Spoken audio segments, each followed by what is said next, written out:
원래 이렇게 길게 할 생각이 없었는데 하다 보니까 또 길어져가지고 에너지가 딸려가지고 퇴근하고 아까 7시부터 시작했는데 지금 벌써 8시 40분 향해서 가네요. 37분인데 처음에 그 화면만 보고 이렇게 목소리로 했을 때보다 훨씬 길게 하는 것 같아요. 왜냐면은 보면서 하니까 첫 번째 설명했을 때보다 막 설명해 드리고 싶은 내용들이 더 많은 거예요. 그러니까 1번부터 30분까지 하는데 지금 거의 한 80분 했나? 너무 길어가지고 아무튼 드디어 이제 근현대사 파트로 넘어왔네요. 1863년 이제 흥선이 고종을 앞세워 자기의 둘째 아들 이재황 고종을 앞세워가지고 이제 자기가 하고 싶었던 정치를 펼치는 거죠. 흥선 이항이. 그 과정 속에서 1863년부터 1873년까지 10년간 뜻을 펼치는데 결국에는 20대가 된 고종이 민비와 최익현의 상수를 빌미로 해가지고 이제 자기의 친정 체제를 갖추는데 그 흥선이 그 뭐랄까 최고의 권력자로서 조선을 운영할 때 이제 두 번의 양요가 이제 발생을 하죠. 이제 외세 침입이 발생을 하는데 그 첫 번째가 여러분 병인양요. 1860년대에 일어났던 병인양요. 1866년이죠. 그리고 1871년에 제너럴 셔먼 사건 때문에 발생했던 심리양요예요. 두 번의 이제 이제 양윤 이제 외세 세력에 의한 침입이 발생한 사건들인데 이 어제현 장군은 바로 1871년 신미양요 때 광성보에서 싸웠던 당시 어제현 장군을 필두로 해가지고 300명의 우리나라 300여 명의 군사들이 미군의 그 포격 앞에 그냥 완전히 박살이 나요. 그럼에도 불구하고 이건 승리한 전쟁이었어. 미군은 3명이 죽었는데 물러났으니까. 근데 불행하게도 그때 어제현 장군의 그 수자기가 뺏겨가지고 최근에야 문재인 정부 들어서 그 수자기를 이제 반환받게 됐는데 이걸 계기로 해가지고 이제 뭐랄까 흥선이 왕권을 자기의 이제 권력을 강화시키기 위한 정책으로서 이제 외세에 대해서 도움을 주거나 뭔가 협조를 하면은 다 적이다 해가지고 척화비를 전국에 세우게 되는 게 바로 이거예요. 네, 그 내용입니다. 이 1871년. 그래요. 미군에 의해 맞서 결사항전했지만 끝내 함락을 맞지 못했죠. 승리를 했는데 이게 과연 승리라고 볼 수 있나? 광성보에 가면은 당시에 이제 죽임을 당한 300여 명의 군사들의 무덤이 거기 이제 광성보에 쭉 있는데 흥선도 그랬지만 광성보에 가면은 그 밑에 이제 물살이 굉장히 센 이제 서울로 넘어가는 그 이렇게 바다와 강이 만나는 그 지역에 이제 박정희 대통령의 이제 뭐랄까 그 글씨를 새겨 놓은 그 공간이 이렇게 있거든요. 예, 여러 가지 생각이 들어요. 직접 가다 보세요. 예. 강화도 광성보. 제가 이제 3권의 시작 부분의 이야기를 굉장히 자세히 써줬습니다. 강화도의 투어와 함께. 그 얘기고, 전개된 사실로 옳은 것이면은 이게 맞아요. 1번이. 근데 이 사건의 배경이 된 거로, 배경을 물으면은 정답은 2번이에요. 그러니까 이게 단순히 외우면, 어제현 하면은 당연히 광성보 전투가 맞지만, 신미양요와 광성보 전투가 맞지만, 이 역사의 흐름을 하나하나 순서대로 알아야 된다는 게 바로 이런 거예요. 이게 문제를 살짝 바꿔가지고 가 사건이 전개된 배경이 된 사건을 고르시오 하면은 2번이라는 거예요. 2번. 평양 관민에 의해 제너럴 셔먼호가 불태워졌다. 네, 그거예요. 그런 것들 알아야 돼. 운수산성, 신유박해로 인한 천주교 처형지 제가 다 갔다 왔습니다. 오페레트 남영군 무도부에 갔다 왔어요. 너무너무 기가 막힌 장소예요. 충남 예산에. 진짜 왜 남현군 묘 흥선의 아버지가 남현군인데 고종의 할아버지고 순종의 이제 증조부인데 왜 흥선이 가야사 충남 예산에 있는 가야사 그 진짜 천년사찰을 없애고 왜 남현군 묘를 거기다 쓰려고 했는지를 가서 보면 기가 막힙니다. 야 이런 명당이 있어? 그게 남현군 묘입니다. 가나 사이 조별 체약상이 있었던 거. 조선은 자주국가 일본국 평등한 권리. 굉장히 좋은 멋진 문장이죠. 일본국이 먹는 조선국의 항구는 죄를 범하는 조선민에게 치해법권. 이게 치해법권인데 일본 이 제1관만 보면은 이 강화도 조약의 내용이에요. 1876년 강화도 조약인데 조선의 자주국가로서 이 청나라로부터 자주국가를 인정해서 일본과 평등한 권리를 부여한다 이렇게 얘기하는데 문구는 이렇지만 실제 내용은 불평등 조약이 가장 핵심이죠. 예. 그 하나하나 세부적으로 1876년에 있었던 강화도 조약. 강화도 조약이 이루어진 게 이제 그 연무관이라고 강화도에 있는 그 강화 산성 그 바로 앞인데 여기도 이렇게 거대한 비석이 하나 있어요. 거기서 이제 그 연무관 터에서 이루어질 건데 근대 조약이 최초로 이루어진 그 장소 강화도 그 앞에 방금 전에 봤던 예, 그 광성보전도 1871년부터 5년 뒤에 이제 강화도 조약이 체결된 건데 그 모든 역사가 강화도에 다 결부돼 있거든요. 강화도가 그래서 제가 좋아해요. 음식도 맛있고 특히 꽃게가 나중에 기회가 닿으면 우리 강화도 한번 같이 가요. 이런 얘기들을 직접 가서 보면은 막 지금 뭐 울림이 막 있습니다. 이 앞으로 대조선국 군주와 대미국 대통령이 그 인물 이 조미수 조약인데 이제 1876년에 일본과 우리나라 최초의 근대 조약인 강화도 조약을 맺고 외국과 이후부터 1881년에 82년이구나. 81년인가 82년인가 그 이모군란 82년이겠네요. 이모군란 그 즈음에 이 조미수 통상조약을 맺어요. 그러니까 그 사이에 있었던 거니까 1876년과 1880년대 초니까 요거네요. 통리기무하문을 설치했다. 이 통리기무하문이 저기 뭐예요? 가부개혁 전까지 일어났던 그 이제 뭐랄까 일종의 이런 이제 외국과의 문물 교섭이 계속해서 일어나니까 그거를 이제 하나로 설치해서 요 기구를 설치해가지고 뭔가 전담하게 했어요. 근데 바로 제대로 된 역할을 못해서 폐지해버리죠.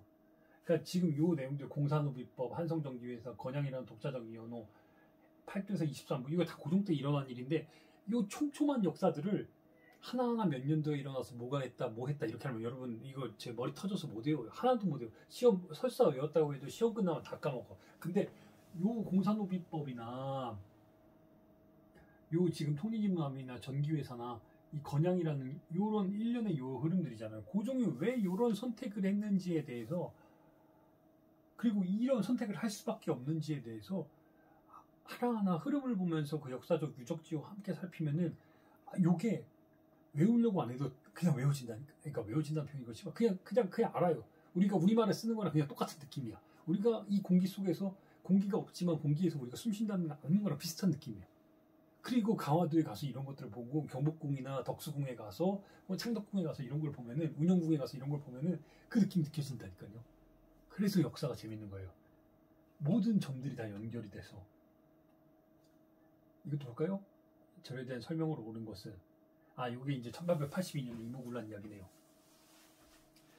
민씨척조 그 이제 민자영 민비의 이제 그 집안이 1873년에 이제 흥선대원군이 물러나고 나서 민씨척족이 민자영이 이제 정권을 잡고 나서 물론 고종이 왕이었지만 민자영이 정권을 잡고서 민씨척족들이 이제 막 득세를 해. 그러니까 이제 조선이 더 막 위기에 처한 거예요. 그러다가 신식군대가 일본군 교관에 의해서 만들어졌는데 별기군이 만들어졌는데 여기과 기존의 이제 훈련도관 비롯해서 오군영에 있던 그 군사들과의 차별이 너무 심한 거야. 결국에는 1년 반 만에 여러분 월급을 줬는데 그 월급이 까서 보니까 당시 월급 쌀이었잖아요. 까니까 모래랑 겨밖에 없는 거야. 먹을 수 없는 것들. 그냥 90군데가 여러분 난을 일으킨 게 1882년 7월에 바로 뭐예요? 이모군란이야. 그래서 이모군란 당시 여러분 누굴 죽이겠다 그래? 민자용을 죽이겠다고, 민씨척족을 죽이겠다고. 그러고 나서 이제 민태호와 민경훈을 습격해가지고 이 민씨일가를 죽여버린 거야. 그 과정 속에서 이 모든 거는 외놈들이 그 뒤에서 사주했다 저질렀다 해가지고 이 일본의 공사관을 공격을 해서 피해를 입혀요. 그 과정 속에서 교관 호리모토 외에 이 8명이 생사가 알 수 없게 된 거고 이거를 당시에 이 조선주재공사 요시모토가 당시에 외무상이었던 이노우에게 이걸 보낸 거예요. 그 내용이야. 그러니까 이 일련의 흐름을 알아야 요게 내용이 보인다니까요. 이러고 와서 이모군란 후에 여러분 드디어 흥선이 다시 그 후식군대의 추대에 의해 제1의 자리로 올라가지만 그 사이에 33일 정도 이제 올라가는데 결국에는 그 충청도에 숨어있던 민자영이 외세의 군대 청나라를 부르게 된 거예요. 그래서 이홍장이 와가지고 이홍장이 이제 부대를 보내서 이 흥선을 청나라로 압송해서 잡아가고 이 청나라 군대가 오니까 일본이 여러분 텐진 조약에 의거해서 청나라와 맺은 일본 간의 조약에 의거해서 그러면 우리도 파병한다 해가지고 예, 일본의 신식 군대들을 보내서 이 공사에 대한 이런 것들, 자기들의 자산과 백성들을 일본의 국민들을 보호한다는 이유로 해가지고 보내가지고 그래서 한반도에 왜군의 군대와 일본 군대와 청나라 군대가 여러분 같이 있으니까 용산 땅을 중심으로 같이 있으니까 어때요? 결국은 붙는 거예요. 이 조선의 영유권을 중심으로 해가지고. 그래서 결국엔 누가 이겼어요? 네, 일본이 이겼죠.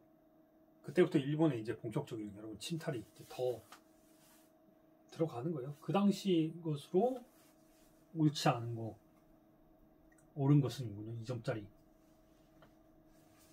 이거네요.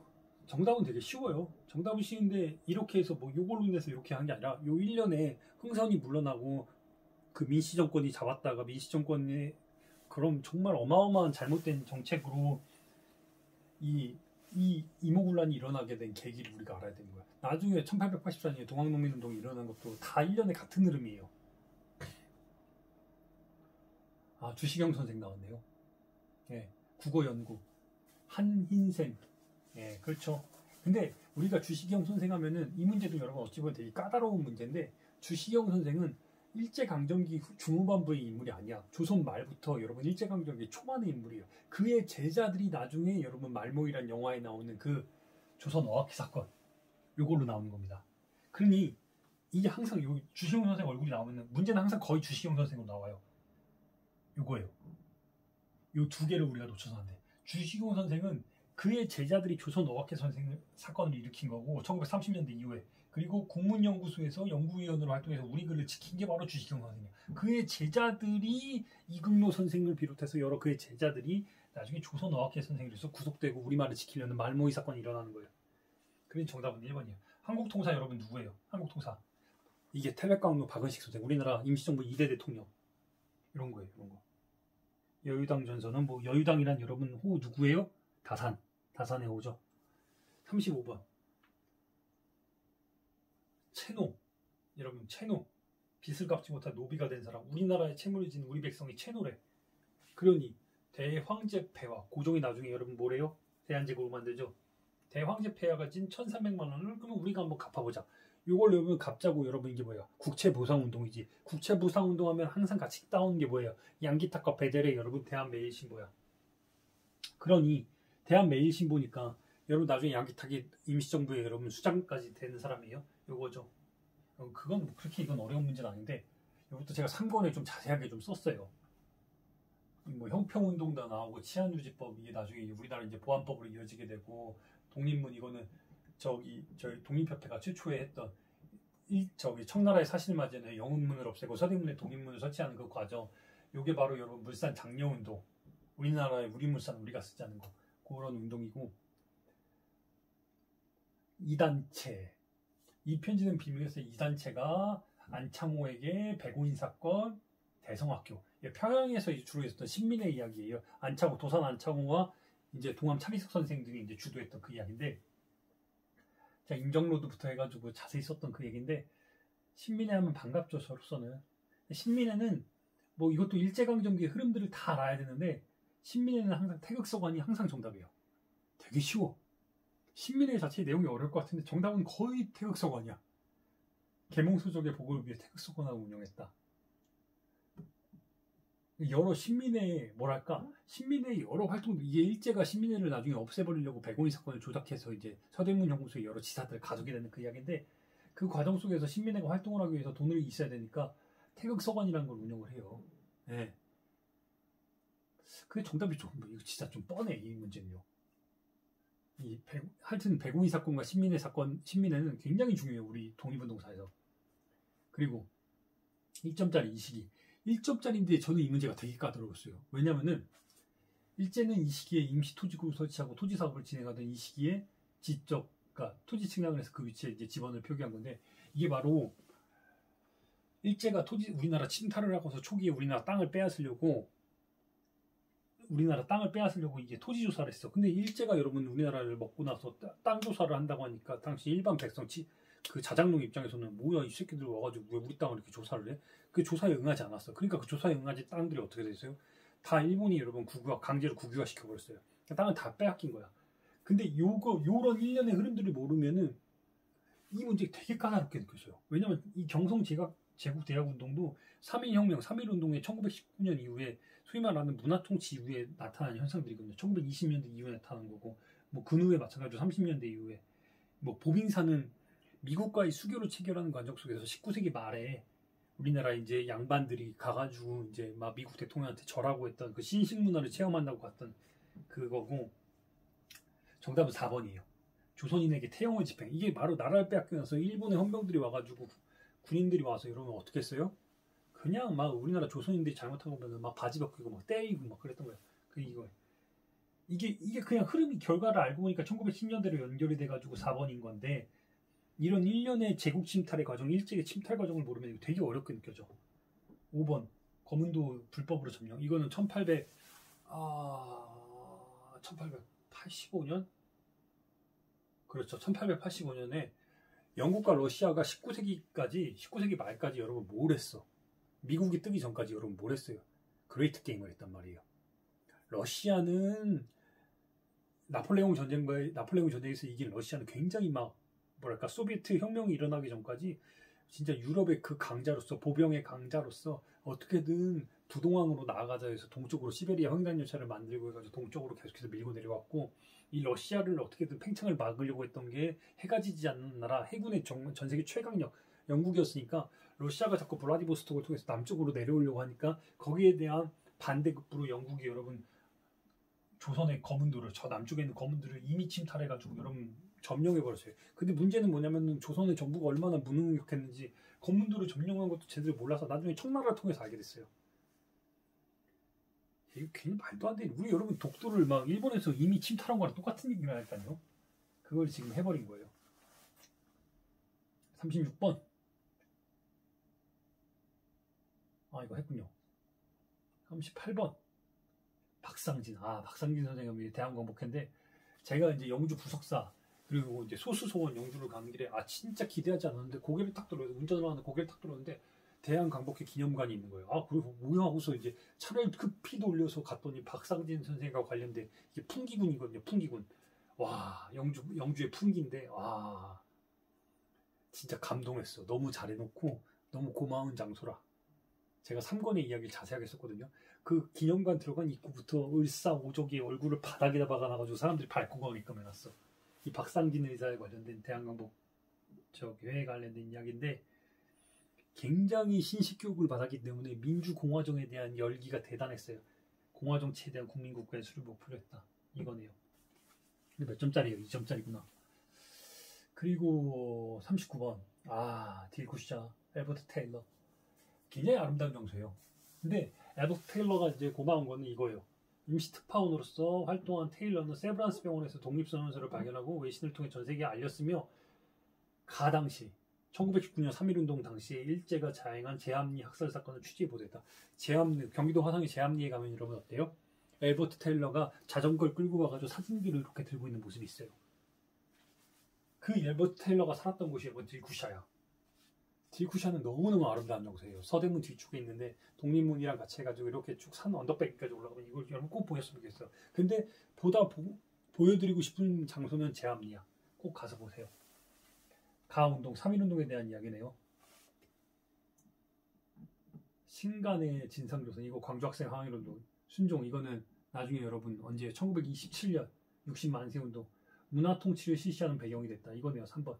그러니까 1910년대까지는 일본이 굉장히 강압 정치를 했어. 근데 이 3.1혁명, 3.1운동을 거쳐서 대한민국 임시정부가 만들어지고 내부적으로 그런 국민들의 힘이 발산하니까 일제가 이를 유화 정책으로 풀어내려고 그래. 그게 맞는 게 문화통치예요.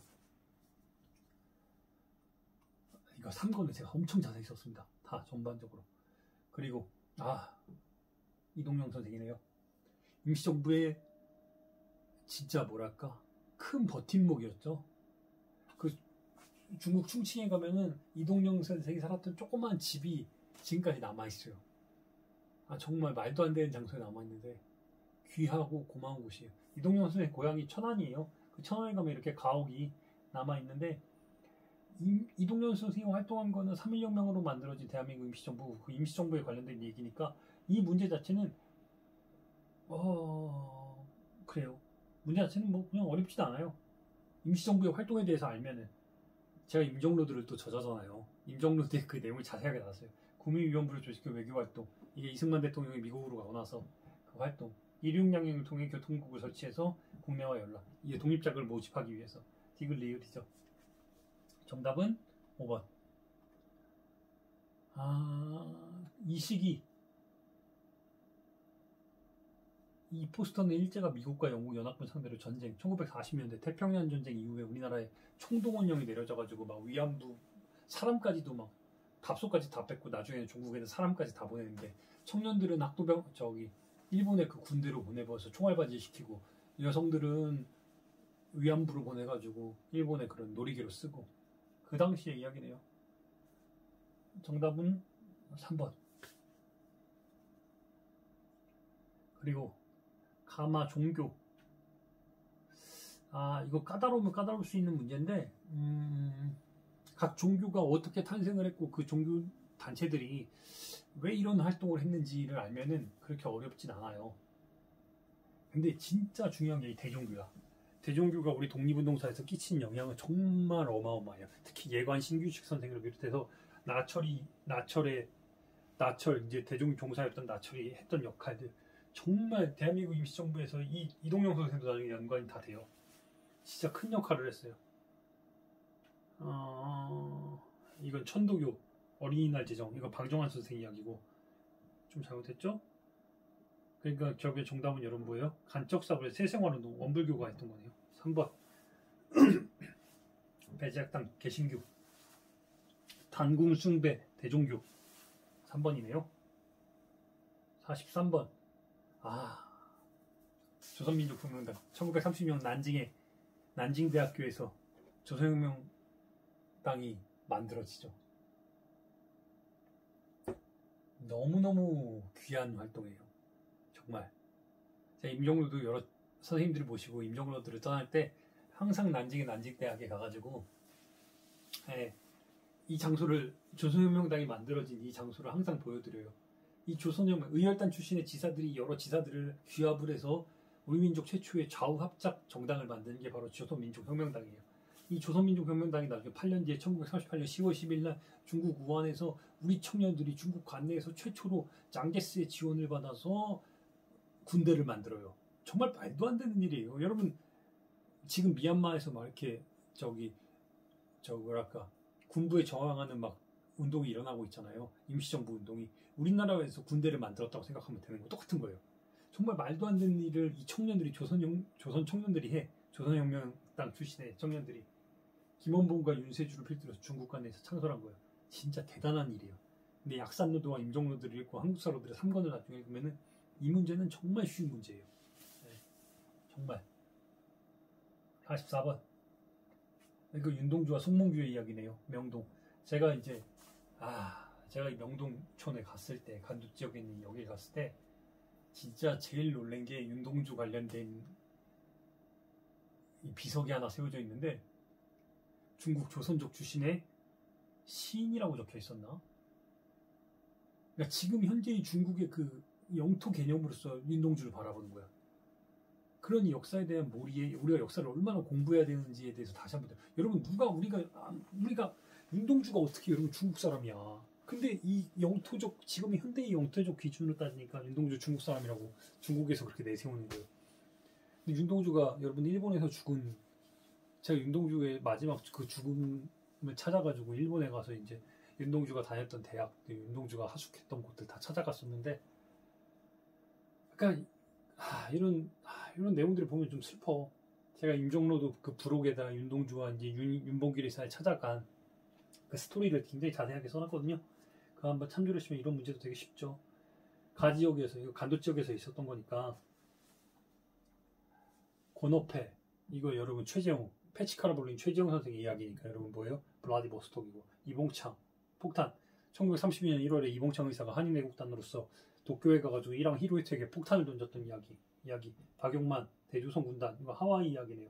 북로군주에서 독립전쟁, 이거 간도 지역, 이거네요. 유학생, 도쿄, 28 독립선언, 이거는 아니고. 이게 굉장히 까다로운 문제가 아니라 실제로 우리 지사들이 어떤 역할을 했는지 알면 이 문제들은 되게 쉬워요. 군정청. 여러분 이거 어디예요? 지금은 없는 건물. 중앙청 건물이었던, 조선총독부 건물이었던. 그렇죠. 이 광화문을 부숴버리고 일본이 1966년에 여기에 이제 조선총독부 건물을 세워요. 근데 왜 일본이 여기다 여러분 이걸 세웠을까? 원래 어디 있었어요? 원래 남산에 있었어. 근데 1921년에 의열단 출신의 김익상 지사가 남산 외성대에 있던 조선총독부 건물에다 폭탄 2방울 던져서 터뜨려봤어. 기운이 상스럽지 못하다 그래도 광화문을 없애버리고 여러분 여기다가 조선총독부 건물을 세워버린 거야. 근데 YS가 1993년에 민족의 정기를 바로 세우겠다면서 일본의 버르장머리를 고치겠다면서 이걸 폭파시켜버려요. 그래가지고 이 뚜껑만 지금 어디 있어요? 천안 독립기념관에 박혀있어. 그거예요. 군정청. 그러니까 미군정 시절에 미군정 1945년에 해방을 맞이했지만 1948년까지 45년부터 46년까지 정확히 따지면 46년부터 48년까지 우리나라가 미군정 시기를 거치죠. 그때 이제 군정청이 사용했던 게 바로 조선총독부 건물이에요. 그 당시 이야기니까 한미상이 방어주의하고 한국전쟁 이후에 나타난 거. 이거는 뭐 개발 박정희 대통령. 이것도 단독정부 이후에 신한공사죠. 귀속재산. 일본인들이 남기고 간 재산을 관리한 게 이거. 그리고 46번. 민통선 이거 나왔네요. 대성동 마을.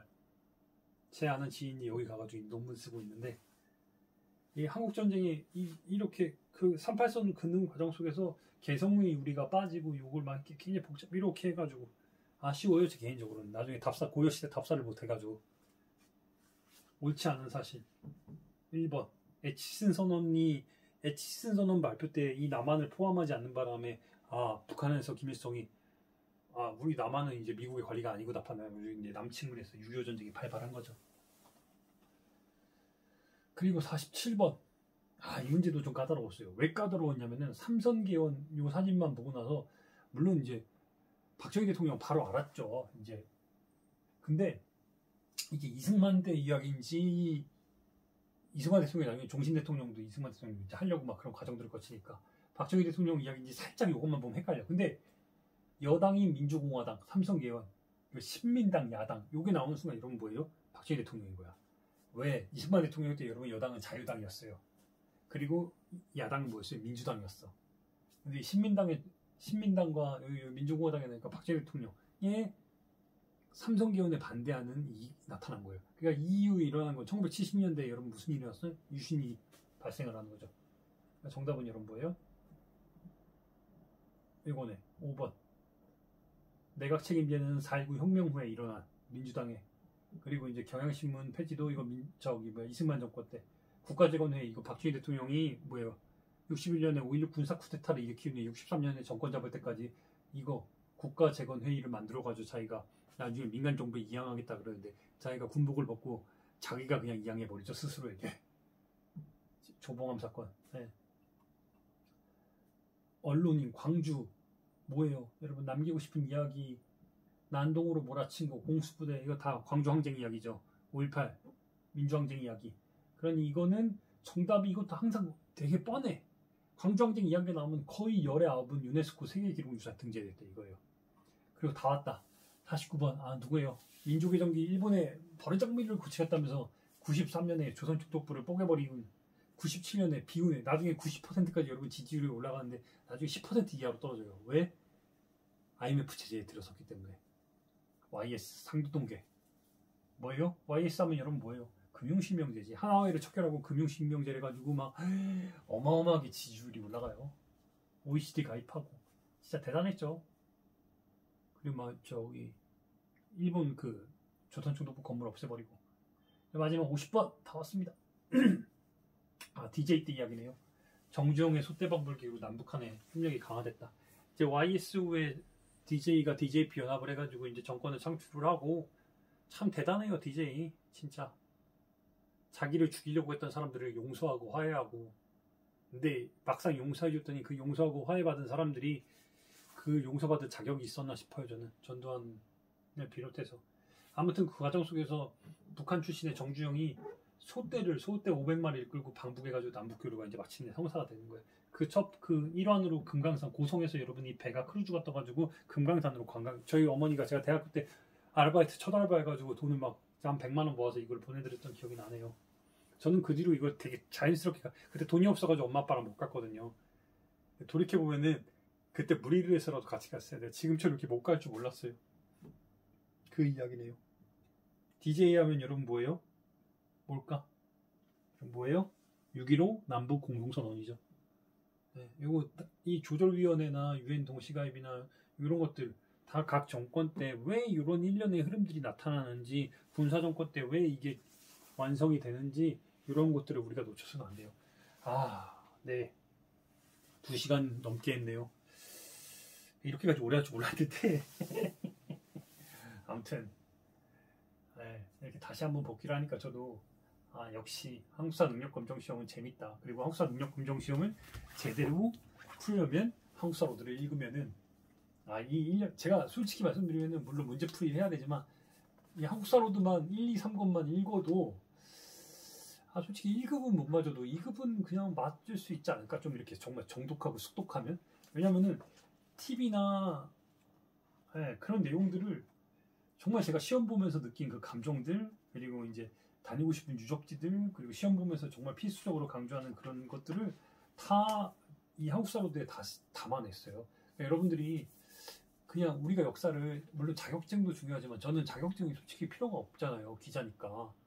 그럼에도 불구하고 꾸준히 시험을 보고, 제가 솔직히 말씀드리면은 지금까지 공식 시험 4번 봤는데 다 1급을 받았는데, 첫 번째 시험에서 82점을 받고, 두 번째에서 이제 99점을 받고, 세 번째에서 98점, 네 번째에서 95점을 받은 건데, 진짜 만점 받을 줄 알았어요.